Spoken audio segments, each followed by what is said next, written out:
మనం బెండకాయ ఫ్రై చేసుకుంటున్నాము. డిఫరెంట్గా సన్నగా ఇలా కట్ చేసుకోవాలి. పొడుగుగా ధనియా పౌడర్ 1 స్పూను, కొంచెం గరం మసాలా, రుచికి సరిపడా సాల్ట్, కొద్దిగా పసుపు,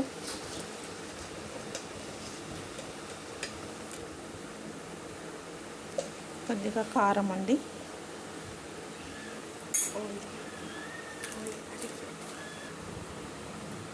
ఇప్పుడు ఇందులో ఆయిల్ కూడా వేసుకుందాము.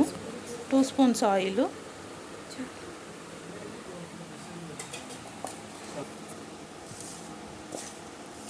కలుపుకోవాలండి దీన్ని. బెండకాయ, ఉప్పు, కారం, కొద్దిగా ఆయిల్ వేసాం కదా, గరం మసాలా, సాల్ట్ మంచిగా మిక్స్ చేయాలి.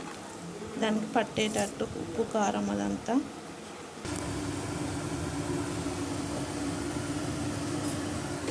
స్టవ్ ఆన్ చేసుకుందామండి.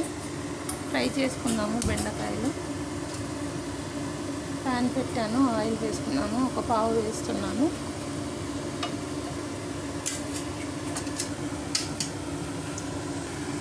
ఆయిల్ వేడైందండి. కొంచెం సోంపు, కొంచెం జీలకర్ర వేసుకుందాము.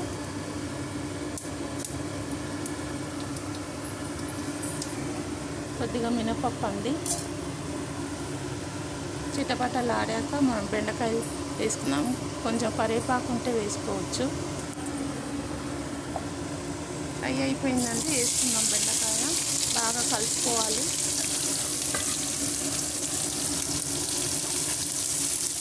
బాగా డీప్ ఫ్రై కావాలండి ఇది. కొంచెము మూత పెట్టుకుందాము. ఒక 3-4 మినిట్స్ పెట్టుకుందాము. తొందరగానే వేగిపోతాయి.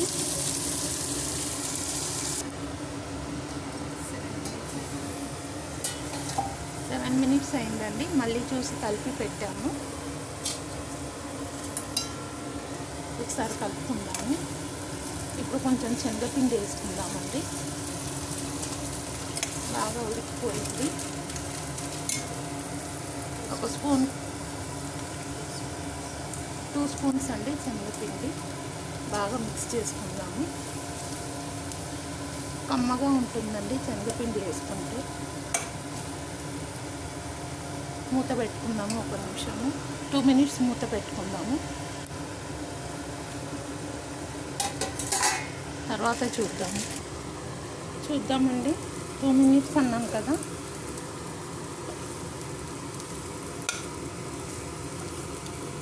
చూసారు కదా, ఇట్లా అయిందండి. మీరు కూడా ఇలానే చేయండి. వెరైటీగా చాలా బాగుంటుందండి. రైస్కి కలుపుకొని తినడానికి బాగుంటుంది. కొద్దిగా వాటర్ ఎక్కువైపోయినట్టుంది. స్ప్రింకిల్ చేసాం కదా కొద్దిగా.